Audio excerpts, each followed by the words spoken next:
that on? Yeah. Happy New Year, even though I've seen you. Glad to be back. Okay, this is the meeting of the Environmental Safety and Toxics Committee for January the 12th. I believe there are still remaining members, so I assume the sergeants are in contact with them to try to get them here. Welcome to the first hearing of the Environmental Safety and Toxics Committee for 2010. Please call the roll. Chesbro? Here. Miller? Here. Davis? Here. Monty? Here. Ruskin? Here. Smythe? You have a quorum.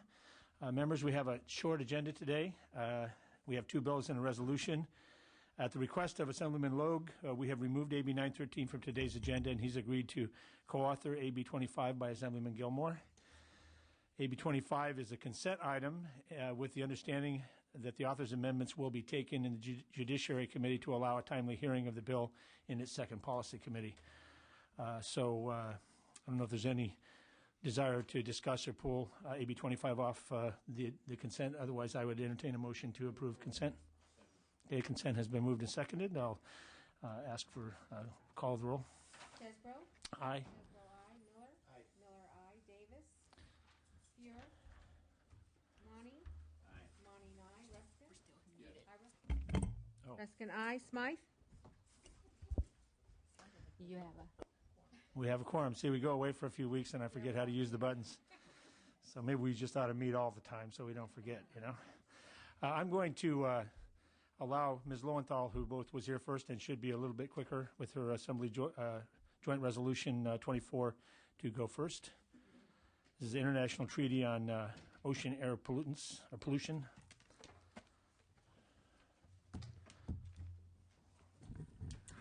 Thank you, Mr. Chair. Thank you, members. I'd like to accept as author's amendments the suggested changes that you have before you. And I'd like to thank your staff for their diligence in crafting those changes. I appreciate it. AJR 24 is about cargo ship exhaust and coastlines and international efforts for cleaner air. It stems from the Maritime Pollution Treaty, which the United States ratified in 2008.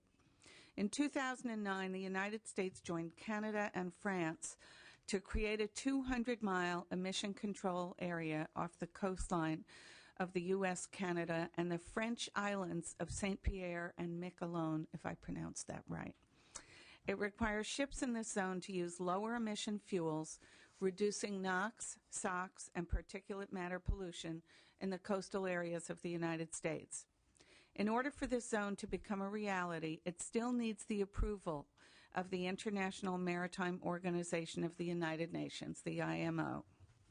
AJR 24 urges the IMO to grant that approval. It's not only good for our air, which is why the U.S. EPA proposed it.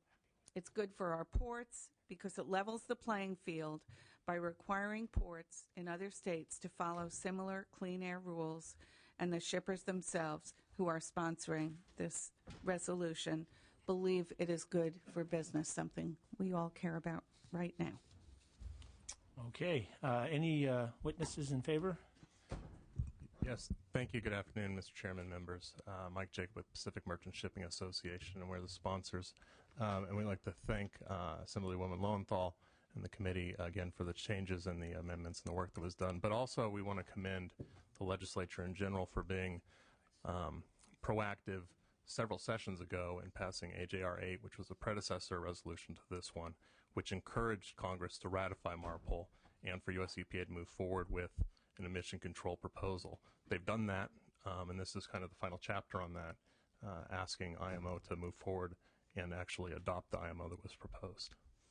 Thank you. Thank you very much. Next witness. Good afternoon, Livia Bautista with the Coalition for Clean Air. We are also in support of this resolution and thank Assemblymember Lowenthal for bringing it forward. This is another example where California has shown itself to be a leader and a clear opportunity for California to continue to express to the world, really, the opportunities to clean up our air. Clearly, commercial ships represent a significant source of air pollution, particularly for communities neighboring these ports, and the opportunity to ensure that children and families growing up in these communities can breathe cleaner air that's not as harmful to their health. So we support this resolution. We want to ensure that, California, again, tells the rest of the world that it's important for us to clean up our air. Thank you. Thank you. And Bonnie Holmes-Jen with the American Lung Association in California, and we also strongly support this proposal, this legislation. We support the emission control area, and we think this is a critical area for California's leadership, and we urge your aye vote. Okay, thank you very much. Other witnesses? Thank you, Mr. Chairman. George Osborne, representing Advanced Cleanup Technologies. We strongly support the resolution and thank Assemblymember Bonnie Lowenthal for bringing it forward. Thank you. Mr. Chair and members, Tim Schott on behalf of the California Association of Port Authorities, which is the association of the state's 11 commercial publicly owned ports. Although we do not yet have an official position on this, our members have supported the federal process for inclusion of the SECA and are petitioning the IMO themselves. I'm quite sure we'll be back at before the next hearing with the support position, and we encourage you to support the bill. Thank you. Thank you very much. Do you want to close, Ms. Lowenthal? I respectfully request your aye vote. Thank you. Okay. My recommendation is do pass as amended. The amendments recognize the ability of the state of California to adopt regulations on ocean emissions so that we wouldn't be, at least in the interim, preempted. So is there a motion to adopt? So moved. Second. Moved and seconded. Any further discussion? If not, please call the roll. Chesbro? Aye. Chesbro, aye. Miller? Okay. Davis? Fuhr? Monning? Aye. Monning, aye. Reskin? Yes. Reskin, aye. Smythe? Aye. Smythe, aye. Okay, that bill is passed out. Thank you. Thank you very much, Ms. Lowenthal. Next, we have AB 1107, Blakesley.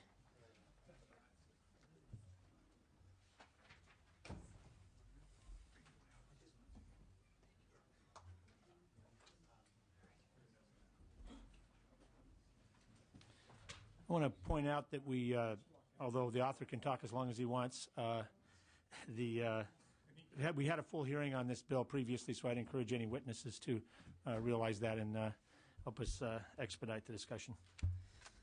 Thank you very much, Chair. Members, obviously a lot has happened in the last year since we last heard this bill, including the virtual collapse of the California economy relative to where we were and the collapse of revenues to the state budget, which is part and parcel with what's happening economically. So I think this issue is probably more salient and important today than it ever might have been at a prior point in time, given the stakes that face the state of California. I believe that this proposal, which allows for an external economic review of proposed regulations promulgated by the California Environmental Protection Agency, is a reasonable approach to shining the light on internal analyses within the agency, its departments, and boards. And ensures that California regulators will make their decisions based on the most stringent and accurate scientific and economic information available. AB 1107 will ensure a standardized approach to assessing costs, benefits, and economic analysis across all departments of Cal EPA instead of the complex and sometimes contradictory array of procedures that are currently implemented. This approach will promote transparency, it'll increase public confidence, and is a good government measure modeled on the good work of Byron Scher.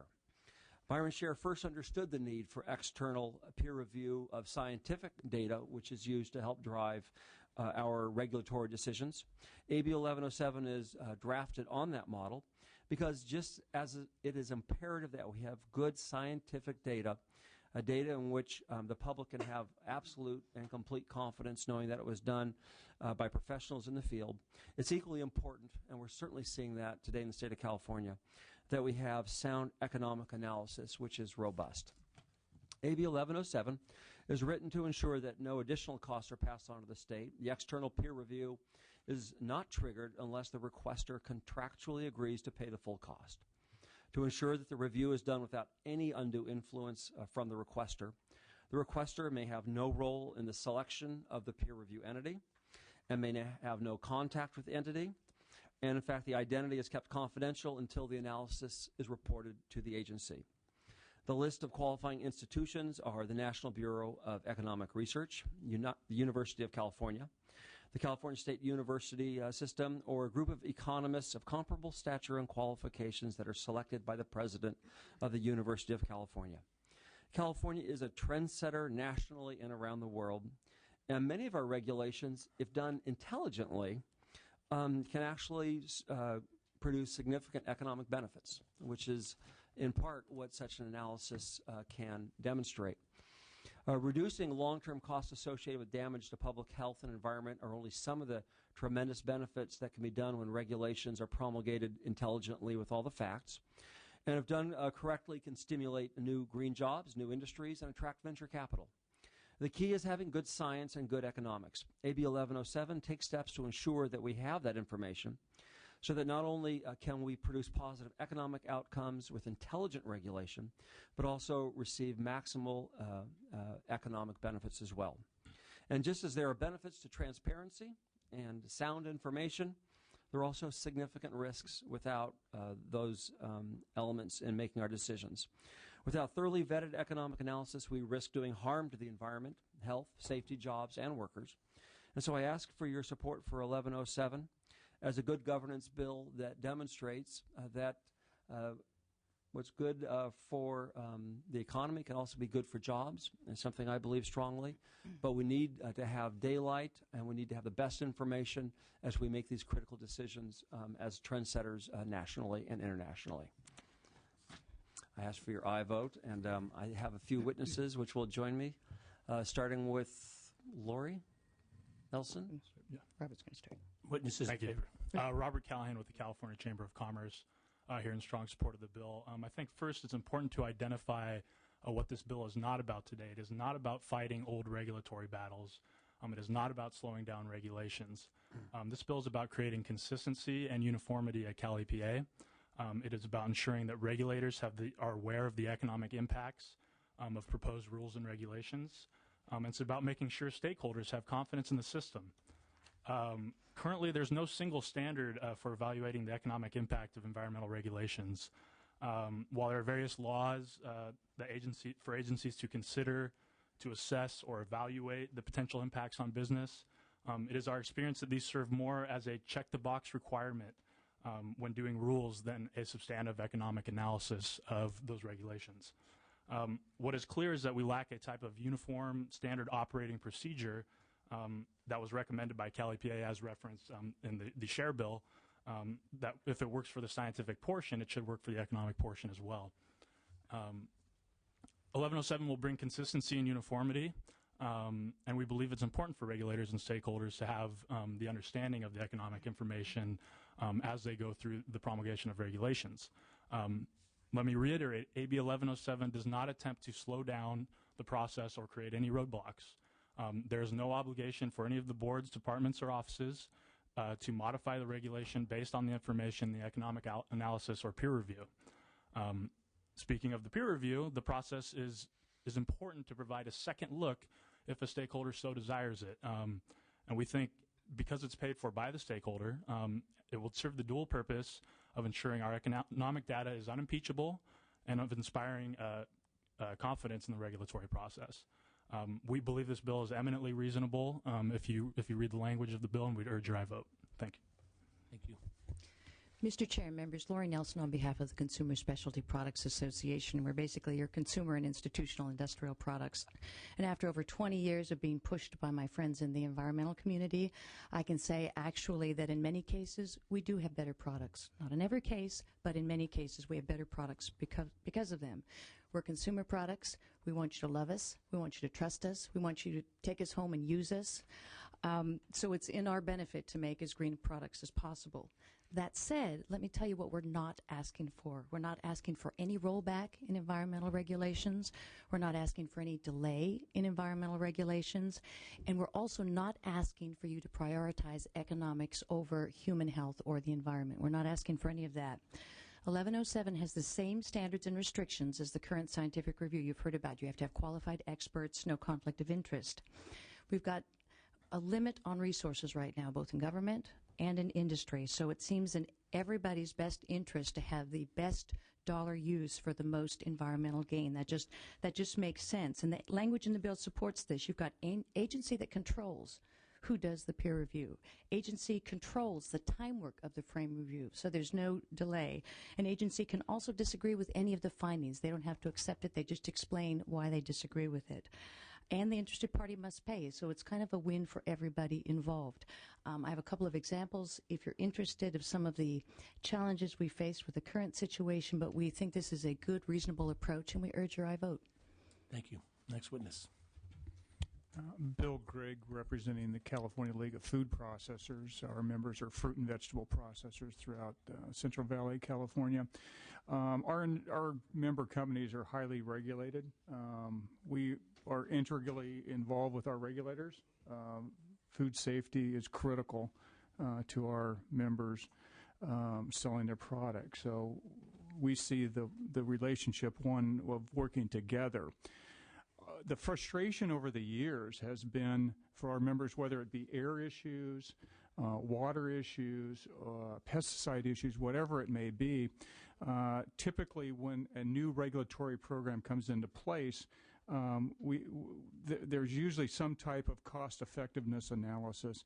And what has happened time and time again, whether it be the uniqueness of a particular industry that the regulators are not aware of, but the engineers in the industry, when they do their analysis versus the analysis that's done at the state level, it's like they're from different worlds. We want more opportunity to work together. We believe the peer review process would provide that opportunity for some additional analysis, and that's what we're looking for, some additional help in making sure the regulatories work fairly and cost effectively. Thank you. Thank you. Next witness. Julie Sauls with the California Trucking Association, and we're here in strong support of this measure. One of the things that our industry is facing time and time again in dealing with the regulatory process is that there isn't a thorough analysis done of the economic impacts at the time of the regulation. And one of the things that we've just recently seen in our industry is that they are now going back and doing economic impact analyses after the regulation is already going forward. This also causes issues for the industry, for those that are moving forward to comply, and for those that can't, they're often faced with a decision as to when is this timeline actually going to start. So I think having this process from the very beginning would be extremely important. And the other thing is, with California moving forward and being the leader in this regulatory environment for emissions controls and all the efforts that Cali PA is doing, there is no industry information for us to turn to that's not been done before. So therefore, we are doing it for the first time here in California, and there's no other economic impact information that we can rely on. So I think it's very important that we do a scientific review or an economic review so that we know what's happening with our industries. Thank you. Next witness. Mike Rogie with California Manufacturers and Technology Association. For the state, we really view this as essentially a free way to send a clear message to business and to industry that you care about the impact of regulations on the state's economy. Thank you. Gail Dillahant with Western Growers Association. We grow the nation, 40% of the nation's fresh fruits, vegetables, and nuts. We have come against Fish and Game, Department of Pesticide, Water Board, the Air Board, DTSC with cross regulations that affect us. And I've yet to see a really good, thorough economic analysis done on a regulation against ag. It's getting harder and harder to grow healthful food at a price people can afford, and so we support this bill. Thank you. Joe Gregorich with Tech America. The high-tech industry, time and time again, our companies are topping the list of several environmental scorecards. And so we like to think that in our processes, we do take the environmental impact of our products into very high regard, as well as the economy, obviously. And so we believe that these two options are not mutually exclusive, and they should both be taken into account for the benefit of the California business industry and the state of California in general. Thank you. Next witness. Mr. Chairman, members, Ralph Heim for the California American Chemistry Council, and to honor your admonition of timing, I'll indicate our support and to associate ourselves with the prior witnesses. Thank you. Next witness. Mark Smith with the American Council of Engineering Companies of California, also in support. Thank you. Next witness. Dennis Albiani, California Grain and Feed, California Seed, and numerous other agricultural entities. I just want to say this is not a new idea either.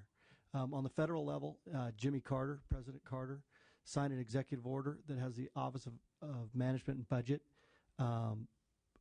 do this same activity as an independent review on all federal regulations.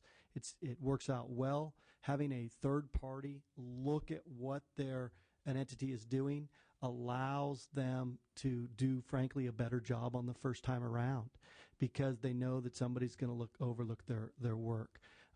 If people are doing a good job, which generally, let's for argument's sake assume that they are, then they should have no problem having a third party review and to look at this. So it's not a new idea. It's been used before, and we support this proposal. Again, we have some specific examples if the committee would like to discuss those. Thank you very much. Any other witnesses in support? Hearing none. Witnesses in opposition?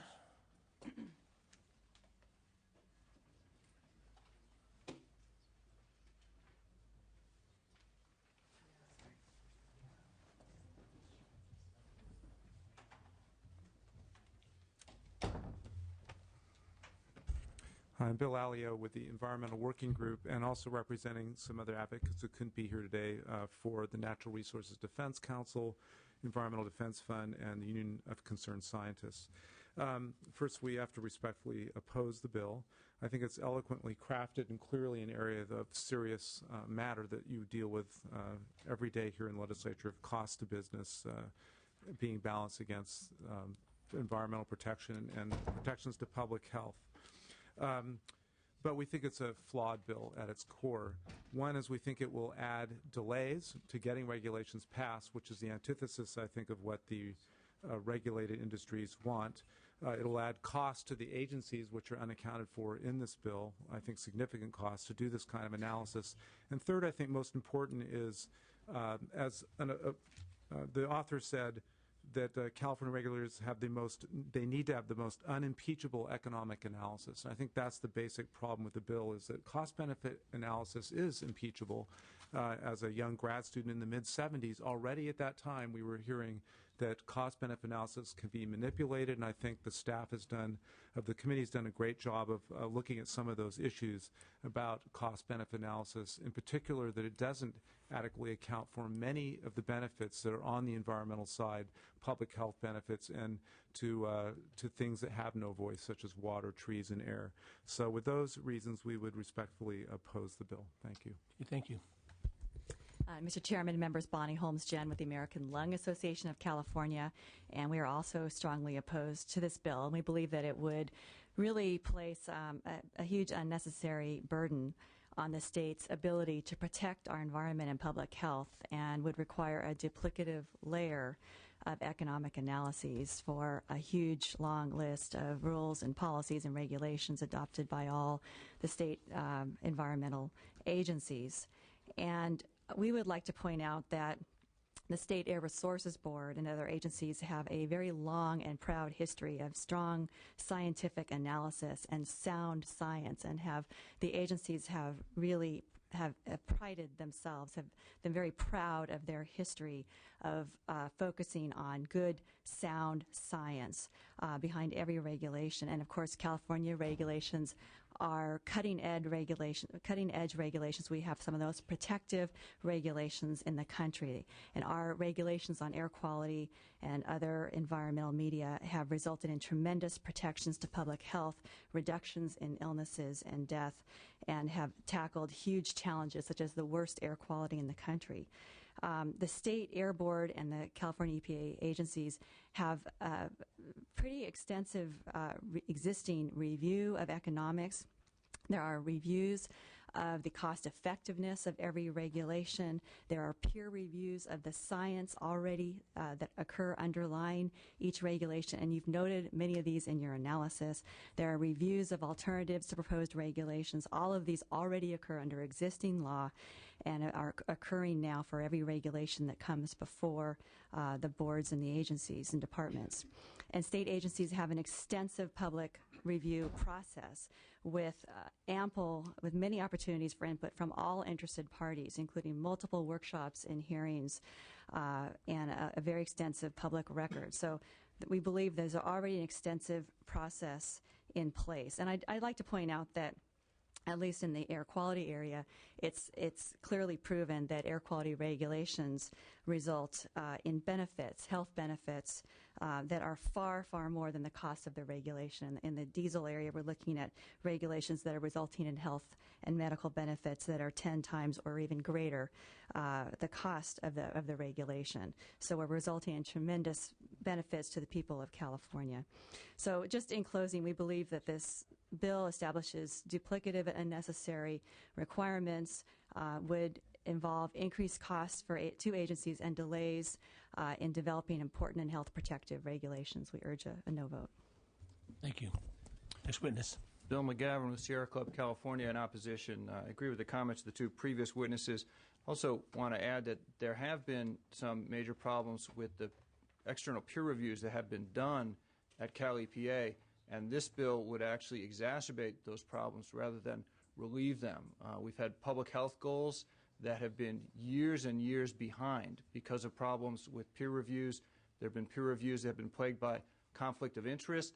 And also I've heard from people in the agency that it can be a problem that the staffers and the peer reviewers are not allowed to actually talk to each other. So what you sometimes get is separate analyses talking past each other instead of having a collaborative dialogue. So again, I think this bill would actually make those problems worse rather than better, although I think that we actually share the author's goal of having smart and effective regulation, not only at Cal EPA but at all of our agencies, but we don't think this is the mechanism that does that. Thank you. Next witness. Pete Price with the California League of Conservation Voters. We also think there's obviously nothing inherently objectionable about economic analysis of regulations. I'm sorry, not close enough.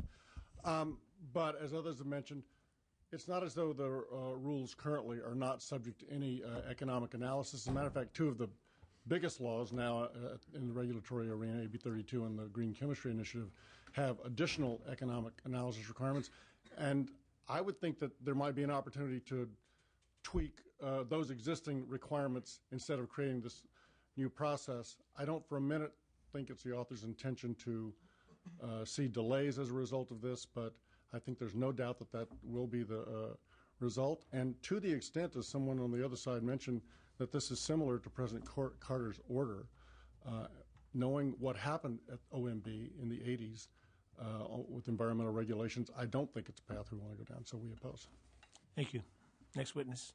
Thank you. Tina Andolino with the Planning and Conservation League. We're also in opposition for the reasons previously stated. And I just want to note that California's innovative regulations have been one of the driving forces behind the booming green technology industry that we have here in California. Not only are our regulations cutting edge in protecting public health and our environment and water and air quality, but they've also helped create a market for green technologies, including protective air quality measures on trucks and ships, and just to name a few. So we oppose this. We agree it's probably not the author's intent to slow down regulations, but we feel like that's probably what would happen, and we need to do nothing to slow down protective health regulations in the state. So we respectfully ask your no vote. Thank you. Next witness.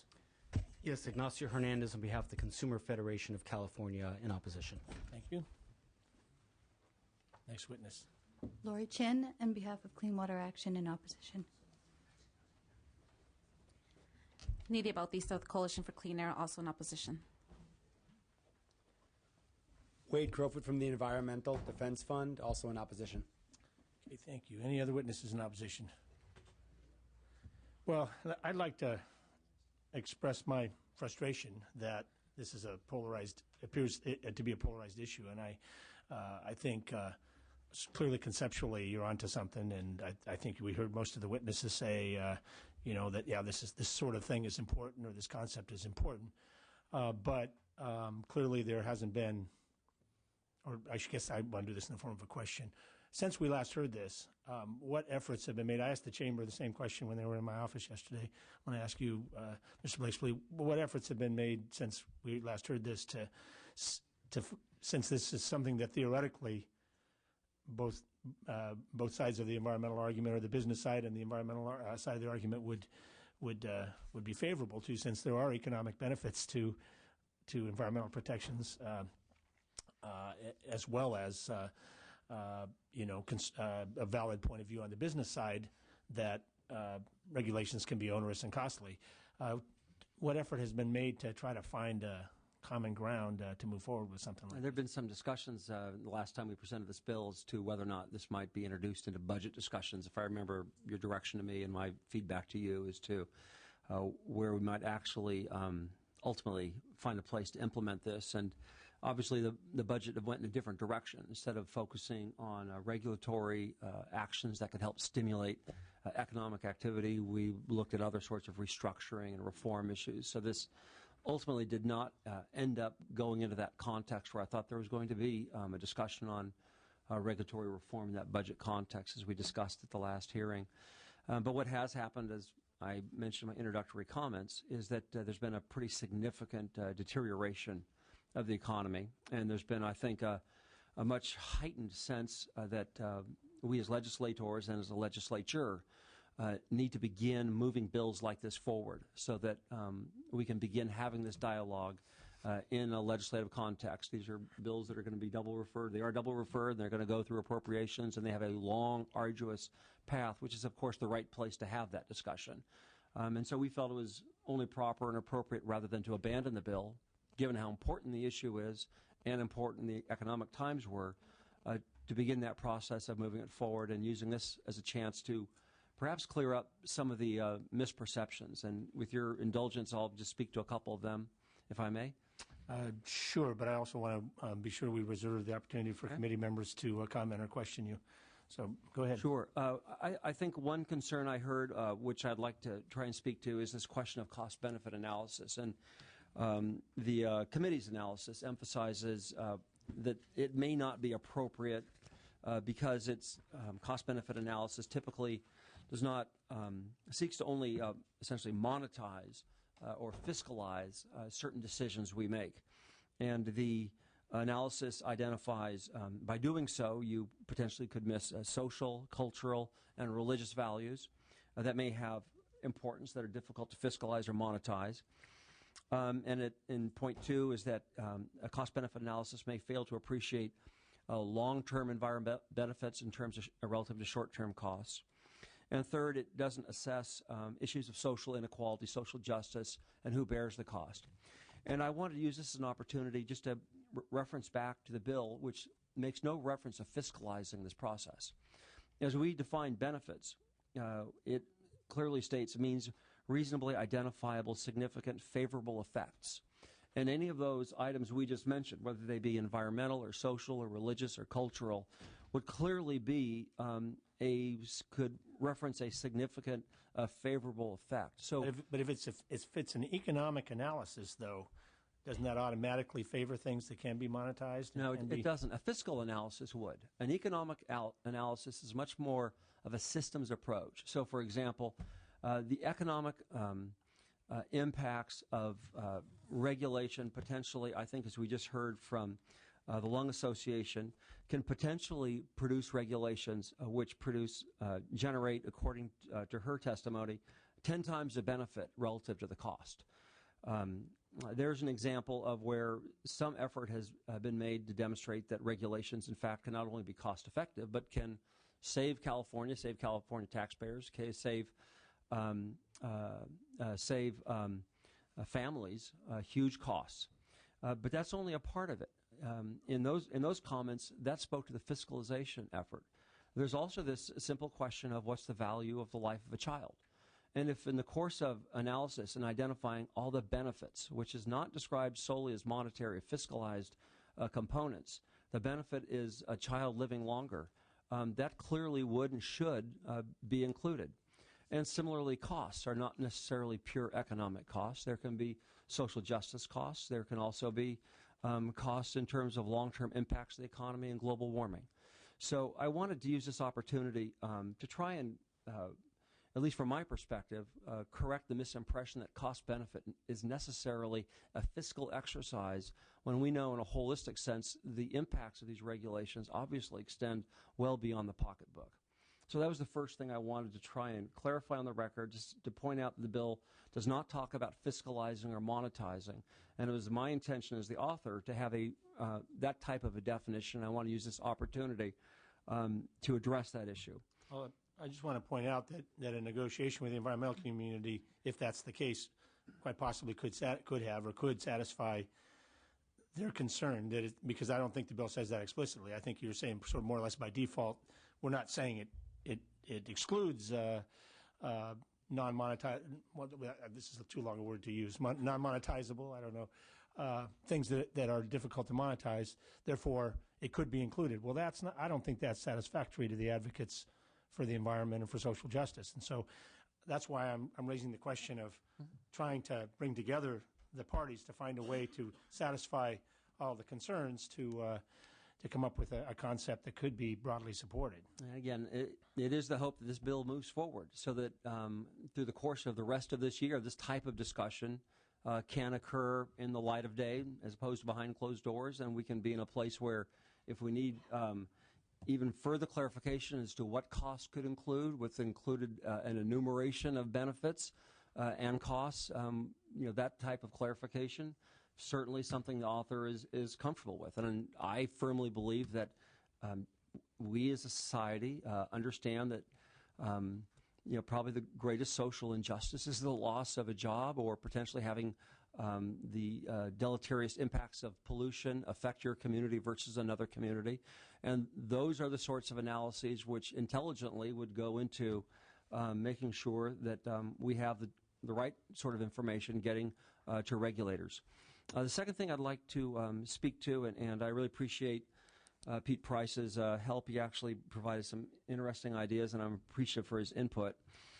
He cited approaches under green chemistry and AB 32, which look at economic issues, and obviously I'm in the presence of an expert on green chemistry, so I won't speak at length on that. But in speaking with some of the other folks who have worked in this arena, we saw that in the scoping plan with AB 32, and certainly the Legislative Analyst's Office, and I have the report here, went through in detail with grave concerns about the inadequacy of the scoping plan. And as we all know, if we're going to essentially make sure the public is confident and comfortable with the work we embrace here and the regulatory agencies implement, there has to be that type of confidence. And when the Legislative Analyst's Office, notwithstanding the language in the bill saying internally that economic analysis should be done, when the scathing report comes out saying it just really wasn't done right, it wasn't done comprehensively, it wasn't done with a defensible methodology, that really threatens people's confidence in the regulations that may ensue. And this bill would ensure that there would be that third-party, arm's length, without conflict of interest approach, which is spelled out in the bill, so that we can benefit from essentially the same way that the federal government ensures there's that check and balance, which we've heard repeatedly. The very fact there is a check and balance dramatically improves the quality control inside the agencies and departments that know that their work will be looked at, reviewed, and analyzed by others. Okay. Well, before I open to questions, just let me say first of all, you're a great author, and so I think that I trust when you say that you're interested in bringing together concerns and finding solutions in a bill, that you mean it. On the other hand, although we're at the end of a deadline for one year, we're at the beginning of a process for another, and this committee hasn't seen that action happen yet, in terms of bringing the players together. And so I am not more inclined now than I was when it was before us the last time to vote this bill out. I would very much like to have the kind of process I'm talking about take place so that when a bill comes before this committee, maybe not in its absolute finished form, but it's viewed by both the environmental advocates and the business advocates as a vehicle for resolving it. That would make me very happy, and it'd be a bill that I would be pleased to move forward, even if it wasn't completely there yet. but I would want to have the confidence on all of the sides that was the intent and that was the process. So might even want to co-author it, you know. That's where I am at this point. So let me open it up to questions and comments on the part of committee members. Yes, Mr. Miller. Thank you, Mr. Chair. Mr. Blakesley, I just have two quick questions. One pertaining to, I mean, isn't this really kind of like a second opinion in terms of somebody with a health condition, that in the event that a diagnosis or an opinion that the regulatory agency issued, a mistake was made, or there was some sort of fault in the process, this would allow kind of like a second opinion of the regulation that was issued. That's number one. And number two is, what is the process for the regulatory agency after they would get the peer review? Do they have the ability to readjust their findings or change their opinion or make adjustments? Is it over? What would be the process after that? I think I can speak probably to both those questions with a single answer. I mean, obviously, I personally believe the more facts we can bring to bear on these hugely momentous decisions that are made by these agencies, departments, have tremendous impact in people's lives. That second opinion, the more information is beneficial, even if it only confirms what the first diagnosis indicated. Secondly, that nowhere in the language of the legislation does it require that there be a test in this cost-benefit lexicon that it pass, that the benefits exceed the cost. No place is there an obligation or requirement on any department or agency to change any action based on the information that comes back from the peer review. It is established only to inform the decisions of the state's regulators. Third, if the board or the agency did want to take that information and perhaps fine-tune their actions to to maximize benefits without increasing costs, that may be their choice. Some of that analysis may indicate that the regulation they're about to promulgate could actually, with almost no further cost, have significantly greater benefits if it were tweaked in a certain way. This bill does not presume that the information would require different action. It only ensures that the regulators have the best available information that a third-party peer review process can produce, and ensures that cost is not borne by the taxpayer, but is borne by the entity that is seeking to have that additional information brought into the public light. Okay, thank you. Other members? Yes? There seem to have been some concerns suggested about the fairness of the external review, and in, I think, the analysis, it states that the president of the University of California would be responsible for identifying the economist who would be implementing the external review. Is that correct? That is one of a number of options. He or she can identify people with requisite skills, or it can be done through a number of other options. And obviously, I think that the purpose of a peer review on its face is obviously so that the scrutiny of whatever it is that we are dealing with can be appropriately reviewed by someone with the same level of knowledge.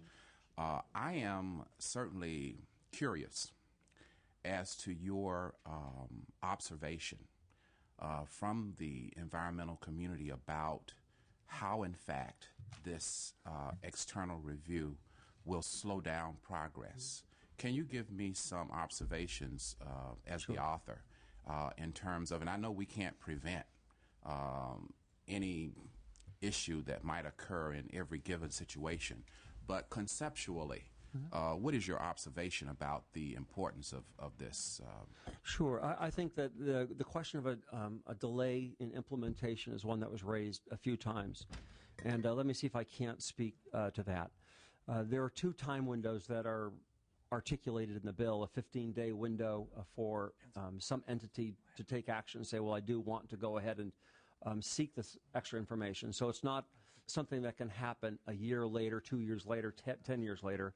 There's a very short window of time where if someone wants to get that analysis, they have to step up immediately and identify that's their interest. And then after they do that, then there's a second 15-day window, 2 weeks, calendar days, not work days, for them to agree contractually that they will pay for it. At that point, the actual contracting for that cost-benefit analysis goes to the agency. And the agency can establish its own timelines. And if they want the results done in 3 months or 6 months or 9 months, they can specify that in the contract. And the cost, if it's being done on an accelerated basis, will be borne by the entity that's asking for the work to be done. This is not an endless do loop where once the analysis is done, then someone can ask for another set of analysis, another set of analysis, and go on interminably. This is a very clean, a crisp process that is completely in control of the agency or the department that engages in the contracting and sets the rules and the parameters for the study that would ensue. So the question about a delay, if this were set up so there could be endless do loops, that everyone could come, or that people could come 6 months or a year after the fact, or someone could appeal regulations because they had new economic information, I think that would be a well-found concern, which we would need to address in the bill. But as it's currently written, it's all very front end. And I'll also add that I think this type of information has the opportunity to significantly improve the quality of the regulation. And oftentimes what we see is attempts at regulation which don't work well, and people come back and try and tune up the regulation. It doesn't work well, and they come back and try and tune up the regulation. There's the opportunity, I think, to actually regulate better the first time, which can implement improvements more quickly than would otherwise occur under the current system. Well, if it will not delay the implementation of regulation, in fact, in your own words, what would be the benefit of the implementation of this? It would. The benefit is that the regulatory body, with this information, may decide on. Well, there's multiple benefits. First, it improves the public's confidence. We all know how important the public's confidence is in what we do. The legislature doesn't enjoy a terribly high level of confidence. I'd probably guess bureaucracies that work in the state of California also would benefit from having a higher degree of the public's confidence. But it also ensures that if there is a fatal error in the economic analysis or the cost-benefit analysis, maybe I'll use that description, that it can be identified before regulations are promulgated, which could have devastating effects, which may then take a decade of work, oftentimes in the courts, to try and redress. So this increases the likelihood that we'll get it right the first time when we regulate, which I think we have a duty to do. Just as we had a duty in fully knowing the scientific facts, and Byron Scher ensured we have third-party review for scientific information. Economic information, as we're seeing, is a social justice issue. If it ever has been before, it certainly is now. It's a social justice issue because there's nothing more cruel and crushing than a family that loses employment and is thrown into poverty. Thank you. Other questions from members, Mr. Smythe? Thank you, Mr. Chair. And just to the author, so what? Help me understand then what happens, after the peer review is complete. I mean, obviously, if it comes out and the cost, the regulation works and everything, there's synergy there and it goes. But if it comes out that it's not, that they don't really jive together, what? Then what happens? There is nothing in this bill that provides further redress. If there'll be a public hearing which allows the information that the third-party review provided to be heard by the public, so it's evident or available to all the stakeholders. And it'll also be available to the board or the department before they promulgate their regulation. So there's, again, that front-end 30-day period. There's the multiple months, presumably, for doing the analysis, and then there will be another public hearing at the end. But in effect, the regulatory agency could still adopt it, and just there would be correct be more. And is there anything in your bill that gives? And I know this is maybe for the next cycle, but I mean, that gives more authority to the legislature. No, this does not require the regulations to come back to the legislature for approval. does not put in additional, doesn't have a review 5 years later to come back and look at the actual economic impacts versus what was predicted. And those are ideas that people have floated. This is about as simple and, in terms of a cost benefit, in terms of threat to slowing down the regulatory process, the lowest possible threat with a maximum possible benefit, and with, at least from my perspective, the least sort of controversial issues. And we mentioned a few of them, and others will probably present during the year, including bringing back regulations for statutory, for legislative review, or sunsetting of regulations. There are a number of ideas that are going to be out there which people will argue about whether or not they meet the cost-benefit test of actually improving the regulatory process, and we can have those debates later. This is about as innocuous and simple and common sense an idea as this legislature will ever see when it comes to regulation, and I'm hoping it can survive its first committee. And the cost would be borne by so if it's a diesel reg or something, and then the cost of the analysis would be borne by whoever asked for this. So someone would have done. to ask to initiate it, and so it wouldn't have any additional cost to the taxpayers or the hits to the general fund or the state or anything. That's correct, Member Smythe. Mr. Reskin. Okay, I think that. Did you have any additional questions? There's this is a torture metaphor, I realize, but the question is when the baking is supposed to take place, whether something is baked before it gets out of committee, or whether, don't worry, we'll bake it later, or is it half cooked enough to move to the next committee? If we were at the end of the deadline for the 2-year session, it was a bill that was being introduced right now, I'd be a little more willing to try to jam the advocates on the other side to come to meet with you to try to satisfy their concerns. But I'm not prepared to vote this out of committee now, because I think there's a way for you to bring them together and get something back, maybe not an identical bill, of course, but something back before us that we could pass this year with providing the answers and reassurances to the environmental advocates' concerns that have been raised. And so my position would be that I would like to hold this in committee and hope that something could emerge that would, because I think the concept should be something that can be broadly embraced, but I don't see that we're at that point. So that's where I'm coming from. So, Mr. Reskin. Yeah, I guess I share your viewpoint and concern. It's been a year since I think we heard it, and it hasn't, at least to my recollection, it hasn't moved in any direction. And so because of that, I share the chair's viewpoint on this. So, that being the case. I make a motion to move the item forward. If that is Please. Okay.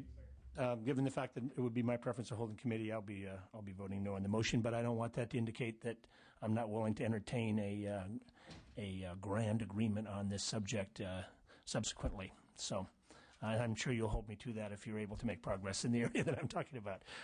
You'll remind me. Please call the roll. Chesbro? No. Chesbro, no. Miller? Miller, aye. Davis? Fuhrer? Monning? No. Monning, no.